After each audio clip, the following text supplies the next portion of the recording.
Welcome to a chef called Rhonda. I'm Rhonda and this is my kitchen. And I first want to say I hope everyone had a very Merry Christmas. We have one holiday left and that's New Year's Eve. And what do the Italians do for New Year's Day dinner? They make lentils. And today I'm going to show you how to make that traditional lentil soup, which is to bring wealth and prosperity for the new year. That's right, lentil soup represents or signifies wealth and prosperity. Once believed that the lentils represent a Roman coin. So therefore, the Italians traditionally eat lentils. And you better make sure you do because Grandma will call you. Did you eat your lentils? Hello, did you have a spoonful?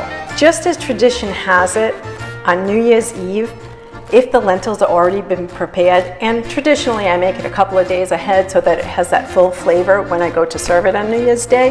It can marinate together all the flavors, wonderful.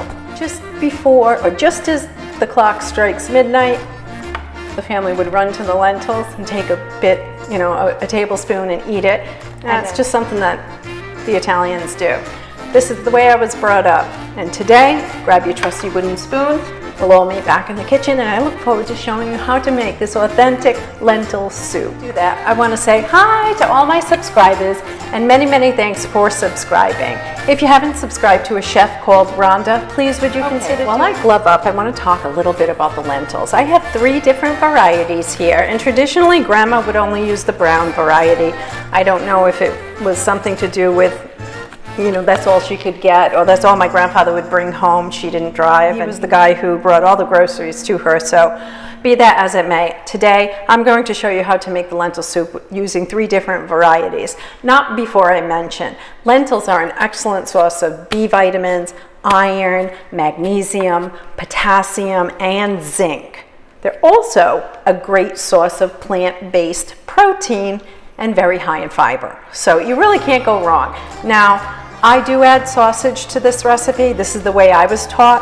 However, for today's recipe, if you're erring on the side of New Year's resolution, you want to stay a little bit healthier, you can get that turkey sausage with the fennel, or chicken sausage for that matter, or you can get the meatless type.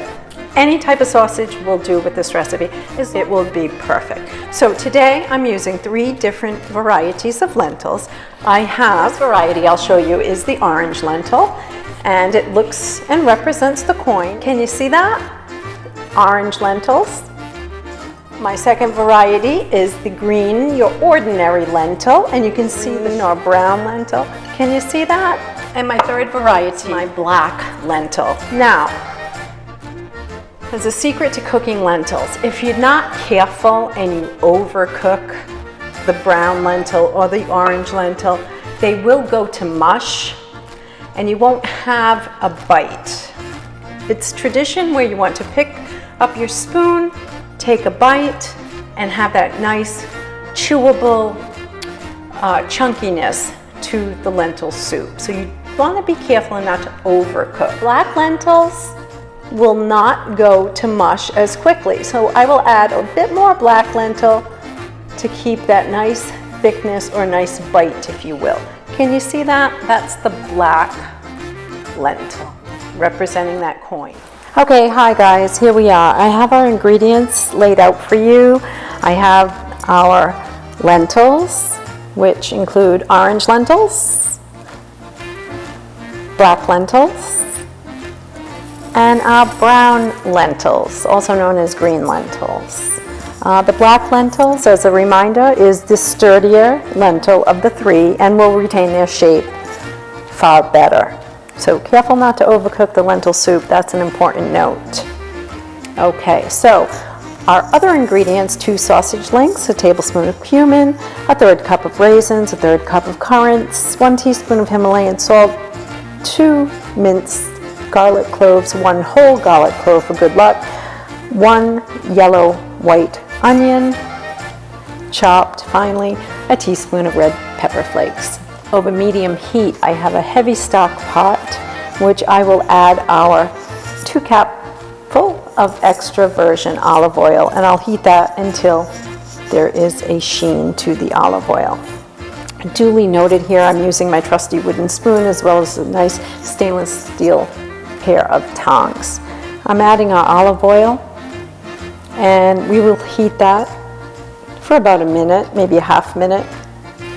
First I'll add our garlic to the oil, followed by our chopped onion.